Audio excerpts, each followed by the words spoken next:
Hello दोस्तों, कैसे हैं आप सब। आशा है कि आप सब अच्छे ही होंगे। आज मैं आपके लिए एक नई कहानी सरजू लेकर आई हूँ। कहानी पसंद आए तो मेरे चैनल को सब्सक्राइब करना और वीडियो को लाइक करना ना भूलें। साथ ही साथ अगर आप चाहते हैं कि मैं भविष्य में भी आपके लिए ऐसी ही कहानियाँ लेकर आती रहूँ तो उनकी अपडेट्स पाने के लिए बेल आइकन को भी प्रेस कर दें। तो चलिए शुरू करते हैं। धानी रंग के दुपट्टे से चेहरे को ढाके वो बावड़ी की सीढ़ियां उतरती चली जा रही। उसके पैरों में बंधी पाजेब के घुंघरू उसके कदम से ताल मिलाकर छनक रहे। एक हाथ से मिट्टी के घड़े को सर पर और दूसरे हाथ से दुपट्टे को संभाल रखा था उसने। पानी के पास पहुंचकर उसने दुपट्टे को दांतों से दबा लिया और घड़े को पानी में डालकर उसको भरने लगी। पानी भरकर उसने घड़े को वापस अपने सर पर रखा और जैसे ही पलटकर सीढ़ियों पर पैर बढ़ाया वो लड़खड़ाई और छपाक से पानी में गिर पड़ी। उसे ऐसा लगा जैसे दो मजबूत हाथों ने उसके पैरों को पकड़कर पानी में खींच लिया और अब उसे बावड़ी में ही डुबाने की कोशिश करने लगा। वो चीखी, छटपटाई, लेकिन बाहर नहीं आ पाई। बस कुछ देर और उसके बाद उसका निर्जीव बदन पानी की सतह पर तैर रहा था। चंदनपुर गांव की ये 5वीं घटना थी जब गांव की कोई औरत बावड़ी में पानी लेने गई और वापस उसकी लाश आई थी। उस वक्त ऐसी 2-3 बावड़ियां ही थी जहां गांव वालों को साफ स्वच्छ पानी मिलता था और ये बावड़ी गांव के सबसे नजदीक पड़ती थी। लेकिन इस घटना के बाद गांव वालों ने डर से अब बावड़ी की तरफ रुख करना ही छोड़ दिया था। किसी को कुछ पता नहीं था कि क्यों सबकी प्यास बुझाने वाली वो बावड़ी अचानक से सबके खून की प्यासी हो गई। ये घटना को गुजरे बहुत साल बीत गए होंगे बिटवा। वो बखत बहुत छोटे रहे थे हम, सो ठीक ठीक कुछ याद तो नहीं, लेकिन वो दिन के बाद से बावड़ी सुनसान ही पड़ी है। कोई नहीं जाता उधर और अब तो कोनो जरूरत भी नहीं। गाँवे में नलकूप लगा दिए सरकार के बावड़ी के कौन पूछे। राधो ताई ने अपने पल्लू को सर से थोड़ा और नीचे खींचते हुए कहा। रेखा, कली और इंदर, उन्हें समझ नहीं आ रहा था कि ताई की बात को अफवाह माने या फिर सच। वो तीनों बस दम साधे ताई की बातें सुन रहे थे। शहर से कुछ लोग गांव घूमने आए हुए थे, जिनमें रेखा, कली और इंदर को छोड़कर बाकी लोग वापस लौट गए थे। सारा गांव घूमा उन्होंने, लेकिन गांव के बाहर उजाड़ पड़ी हुई बावड़ी की तरफ जाने से गांव वालों ने उन्हें मना कर दिया था। और यही वजह थी कि उन तीनों के मन में बावड़ी के बारे में जानने की तीव्र इच्छा हिलोरे मारने लगी थी। इसलिए उन्होंने 2-3 दिन और गांव में रुकने का फैसला किया और उसी सिलसिले में आज गांव की एक बुजुर्ग राधो ताई से मिले वो लोग। बावड़ी के सबसे नजदीक ताई का ही घर था, इसलिए उन्हें लगा कि ताई ही उन्हें खूनी बावड़ी की कहानी बता सकती है। राधो ताई की उम्र करीब 70 के आसपास तो होगी ही। पोपले मुंह से वो बावड़ी की बातें बता रही थी उन्हें और वो तीनों गौर से ताई के चेहरे पर आते जाते भावों को देख रहे थे। लेकिन ताई, कुछ तो हुआ होगा ना वहां, या फिर बस ऐसे ही किसी ने अफवाह उड़ा दी थी। रेखा ने इंदर और कली की तरफ देखा। उन्होंने कंधे उचकाकर अनभिज्ञता प्रकट की। हम का जाने बिटिया, पर धन्नो का लहास देखे रहे हम यही अपन आखन से।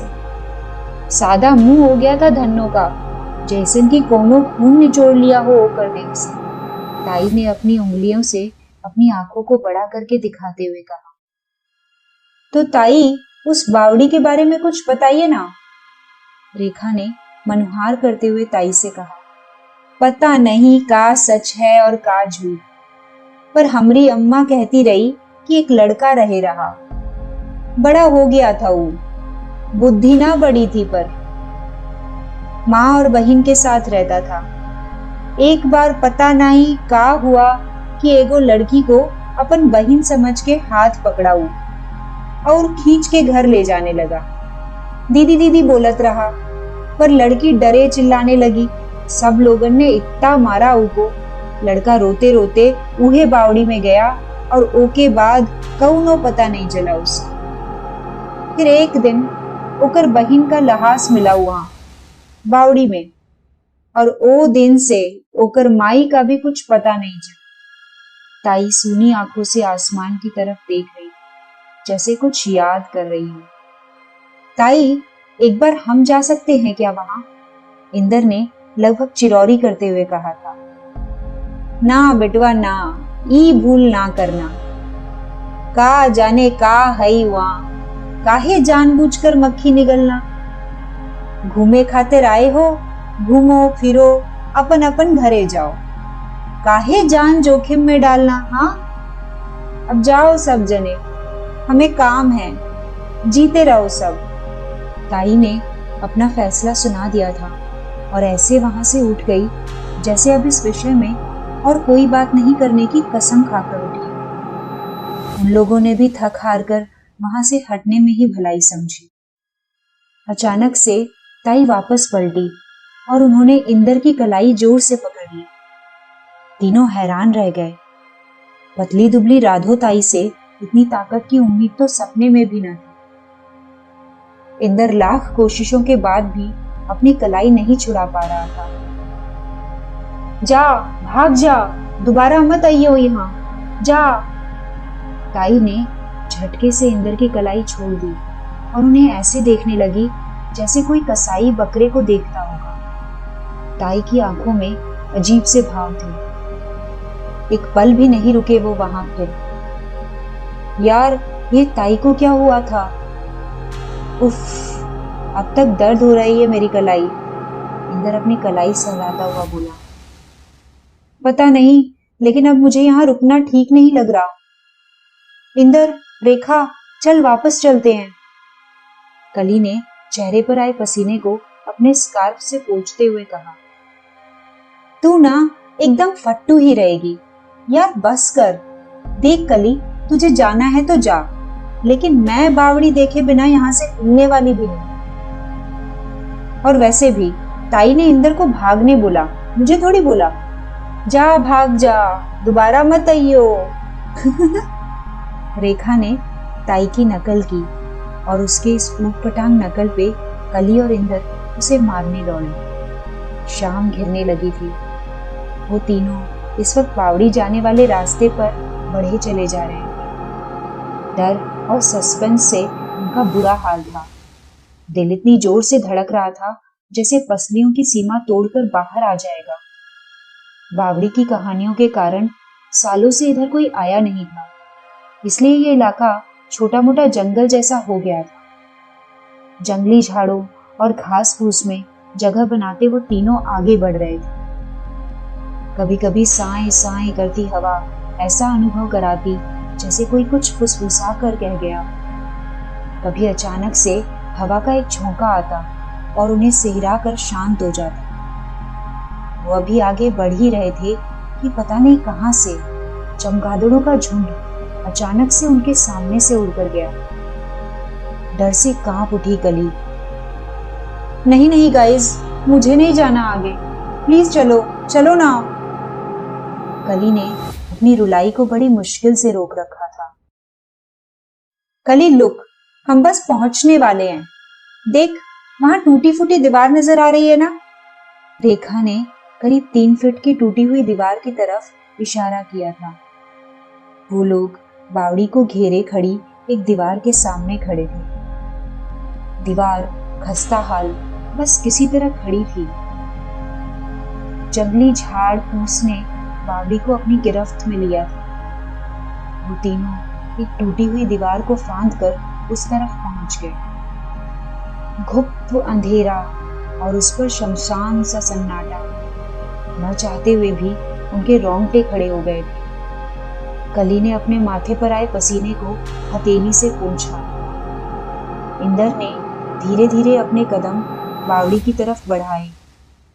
अचानक उसने उसके कानों के पास किसी की गर्म सांसों को महसूस किया। उसने चौंक कर अपने बगल में देखा, कोई नहीं था वहां। आसपास तो क्या, दूर दूर तक कोई नहीं था उनके अलावा वहां। उसने अपनी बढ़ी हुई धड़कन को काबू में किया और खुलकर सांसों को फेफड़े में भरा। जमी हुई काई और सड़े गले घास फूस की अजीब सी गंध उसके नथुनों में समा गई। वो लोग अब बावड़ी की सीढ़ियों पर थे। तभी उन्हें पायल की हल्की सी आवाज सुनाई दी। रेखा ने चौंक कर इधर उधर देखा, लेकिन कुछ कहा नहीं उसने। तभी तीनों ऐसे उछले जैसे कि बिच्छू ने डंक मारा। पायल की आवाज इस बार तीनों ने सुनी थी। अगर उस वक्त वहां दिन का उजाला होता तो उनके चेहरे पर उड़ती हवाइयां साफ साफ दिख जाती। रेखा ने झट से टॉर्च का रुख आवाज की तरफ किया और बस यही वो पल था जब उसके टॉर्च ने अचानक से काम करना बंद कर दिया। लेकिन इतनी देर चांद की मध्यम रोशनी में उनकी आंखें देखने की अभ्यस्त हो चुकी थी। चांद की रोशनी में बावड़ी और भी डरावनी लग रही थी। बावड़ी से अजीब सी सीलन वाली महक आ रही थी और उसकी दीवार, सीढ़ियां सब झाड़ झंकार से भरी पड़ी थी। उन तीनों ने एक दूसरे को देखा, जैसे पूछ रहे हो, आखिर आगे क्या करना है। पलके झपकाकर तीनों ने ही सहमति जताई।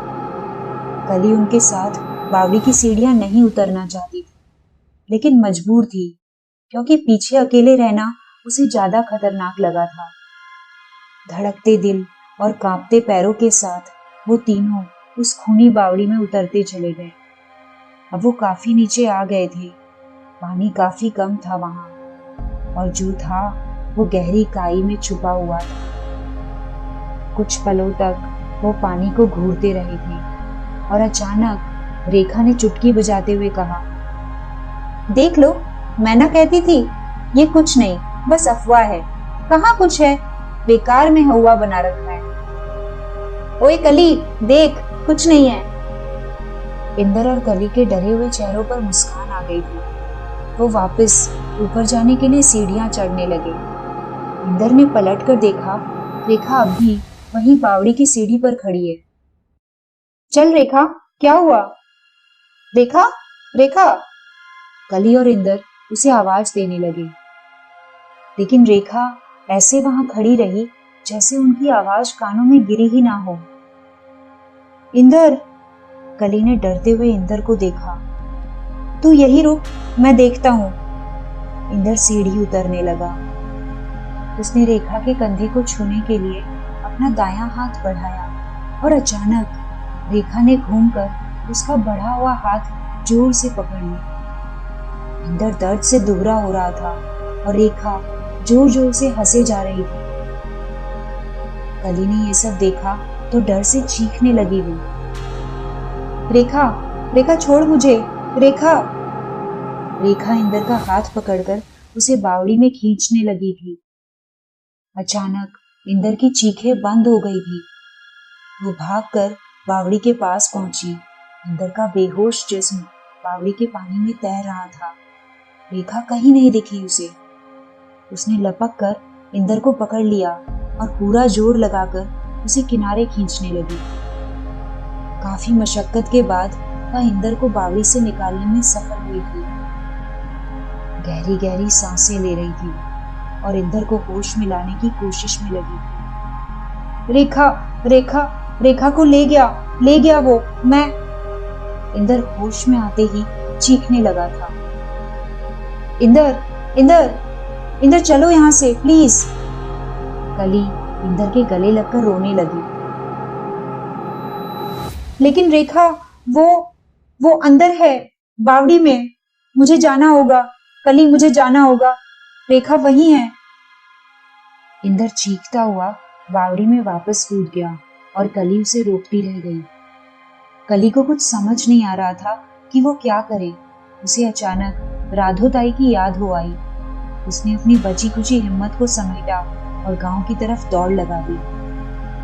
पता नहीं कितनी देर लगी उसे गांव पहुंचने में, लेकिन इस वक्त वो ताई के घर के बाहर खड़ी थी और जैसे ही उसने दरवाजा खटखटाया एक हल्की आवाज के साथ उसके पल्ले खुलते चले गए। कली हैरान परेशान ताई को आवाज लगाती अंदर बढ़ी। उसने देखा ताई दीवार से लगकर एक कोने में सिर झुकाए बैठी।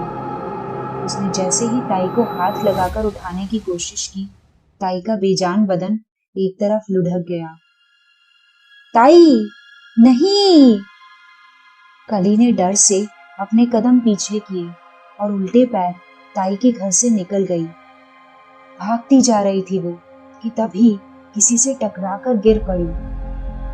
गुस्से से चिल्ला रही थी वो आकृति जिससे कली टकराई थी। फिर अचानक उसने हाथ बढ़ाकर कली को उठाया। काहे गए तुम लोग वहां? मना किया था ना राधो ने, सुने काहे नहीं? हे भगवान! वो बूढ़ी औरत चीखे जा रही थी।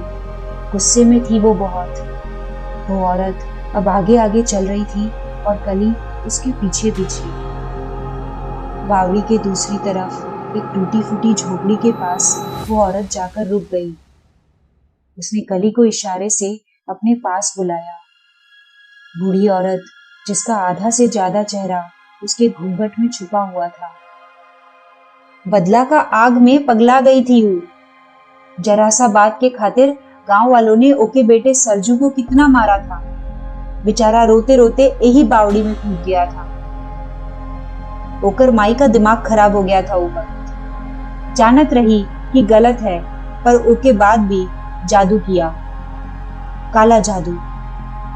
जो लड़की के खातिर सरजू मरा था उसको मार डाला वही बावड़ी में डुबा के। लेकिन ओके बाद भी सरजू ना ही रुका।